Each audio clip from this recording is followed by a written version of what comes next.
Welcome to Climate Quickies, bite-sized nuggets of climate goodness from our TED experts in under 5 minutes. In this week's Climate Quickie, we hear from the founding CEO of Client Earth and all-round legal powerhouse, James Thornton.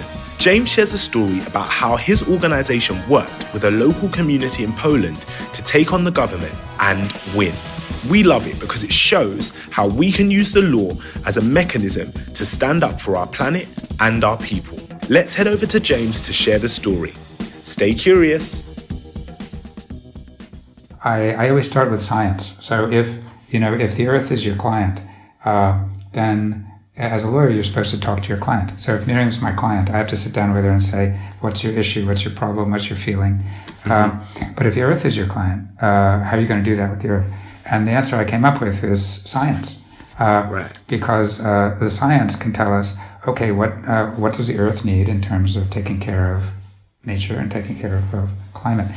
And right early on, when we only had like 4 people, scientists were saying, if there's only one thing you could do to stop climate change, that you could do to stop climate change personally, would be to prevent all new coal-fired power stations from being built in Europe, because coal is enemy number 1, and why don't you just stop all the new coal-fired power stations?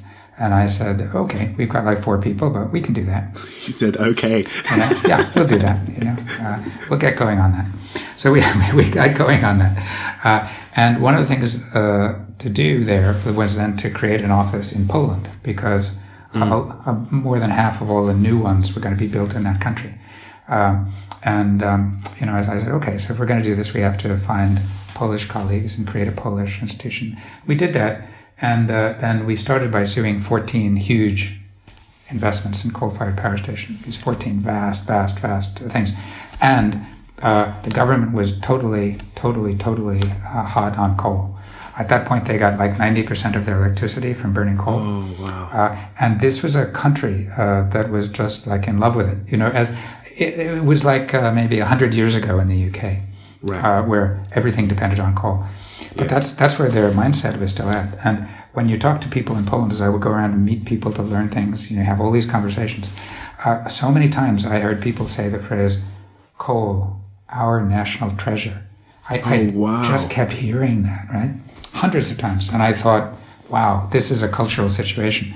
So anyway, we brought these cases, and then the head of the office, so we hired these great Polish people to do this work and worked with them. And the head of the Polish office started getting these death threats, because we had been the treasurer, what would have been the minister of the treasury, had a press conference, and he denounced us as being enemies of the state for opposing all these new coal-fired power stations.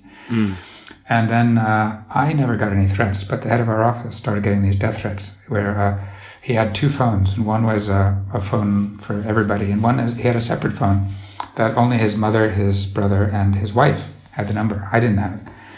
And the threats came on that phone in the form of, it would ring and he would pick it up and he would hear AK-47s firing. Oh my gosh. And that's pretty clear Mr. Robot type threat, right? Yeah. So, but these Polish people are tough. So I asked him, so does that frighten you? How are you coping with that? And he said, well, it frightens me a little bit. Yeah, it kind of frightens me, but not a lot. And I said, really? And he said, no, if they really wanted to frighten me, it wouldn't have been on the phone. They would have taken me out and broken my legs. Then I would have been frightened. And I thought, my God, these are strong people.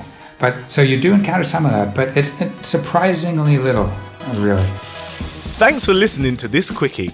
This episode was created by our usual superstar podcast team and supported by TEDx London's headline partner, City.